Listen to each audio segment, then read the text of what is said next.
thinning your seedlings breaks your heart because you have to waste all those adorable little baby plants, this tip is for you. We're going to talk about, number one, why it is super important that you go ahead and thin your plants, even if you don't feel like it, and some ways to maximize those thin seedlings and make the most out of them, and how to pot them up so you get more baby plants.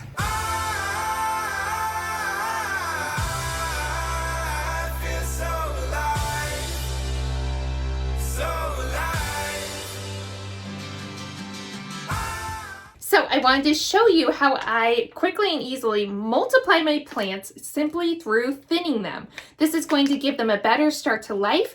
It's going to give them more energy. They're going to grow stronger, and we're actually going to end up with more plants because of the way I'm going to show you how to thin them. When you sow your seeds in little cellular trays like this is like a little pony pack, a little 6-pack. It's really important that we thin them. And thinning simply means that you select the best, strongest seedling, and that's the one that you keep in the cell. And the reason is that there's not a lot of room in here, so there's a lot of competition when they're growing that close. Now, it's not only important to thin in here, it's also important to thin when you're direct sowing in the garden. The one thing I tell my garden coaching clients is like, you have to thin your seeds. For some reason, it's a first year, second year, early gardener thing. I did it for so many years where you're like, I don't want to thin them because then I'm going to be getting less food and it's a waste. So you don't, and what ends up happening is that you actually get kind of stunted plants a lot of times because they're growing so close to each other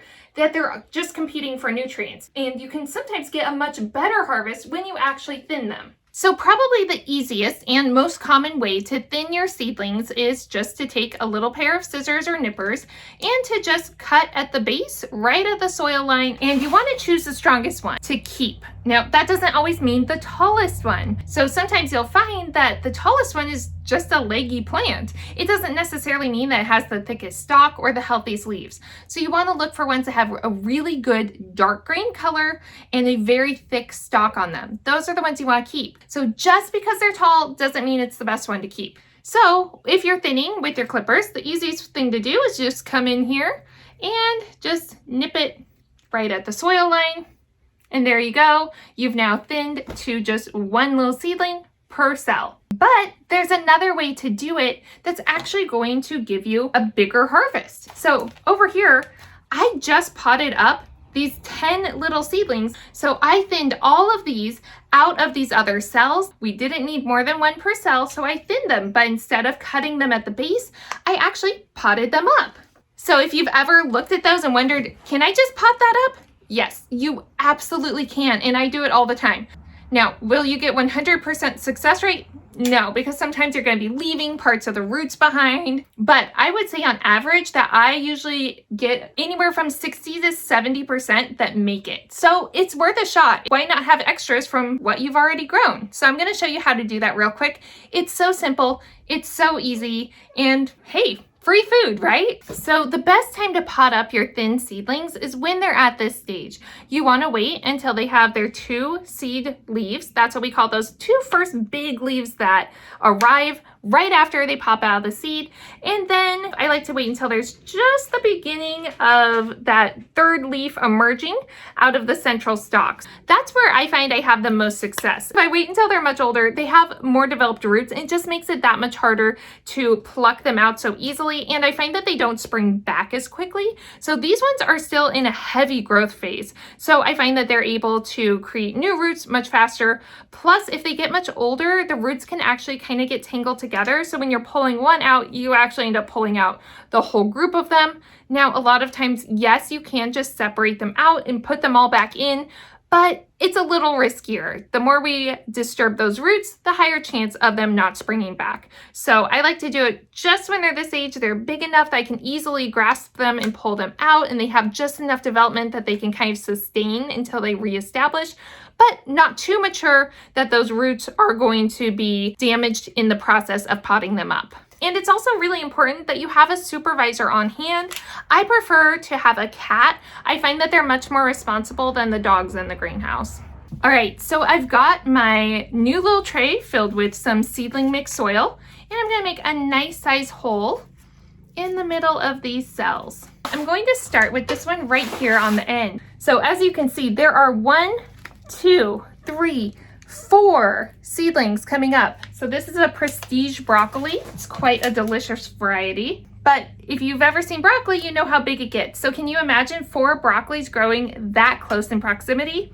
It's just not gonna work. We want only 1 in there. So what we're going to do with the other ones, we're gonna pick our biggest, strongest one, and that's the one we're gonna leave alone. We don't wanna disrupt him.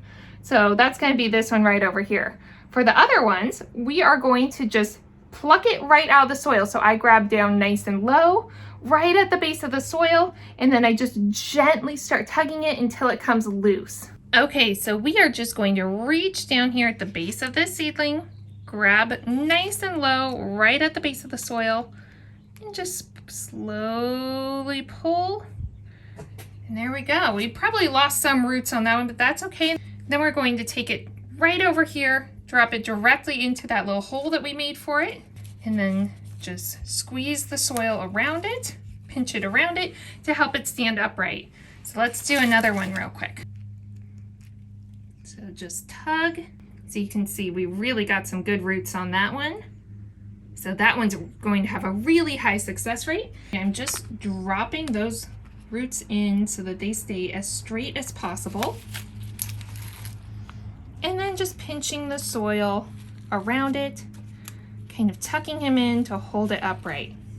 So once you've potted up your seedlings that you thinned, go ahead and put them back in the exact same environment where you had them before. We don't want to make any drastic changes at this point, so it's not a good time to be planting them out in the garden. Give them a couple of weeks to reestablish themselves under the same conditions that they're already used to dealing with before you consider potting them up or planting them out. This is such a great way to maximize your harvest. And again, you might not get a 100% success rate, but that's okay. It's all just bonus food, right? So why not give it a shot? The other thing that you can do to make the most of your thinned seedlings is when you cut them, actually keep them, take them inside, rinse them off, and eat them. These are just microgreens, right? It's exactly the same stage that you would harvest a microgreen. So definitely don't just toss your seedlings out when you thin them. Either pot them up, eat them, or even just share them with your chickens. If you have chickens, they will also love them. Truly just such an easy way to maximize your little seedlings. Like I said, I usually get about a 60% success rate, sometimes higher, sometimes lower. It depends on the plant, and frankly, there's a lot of conditions that go into making sure these little babies stay healthy. But it's all bonus food, so why not just give it a chance? I hope you like this tip. I post tutorials on Tuesday and on Fridays. We have our vlog all about the crazy stuff that we do here. So be sure you hit that subscribe button so that you get notified whenever I post. And I'll see you all next time.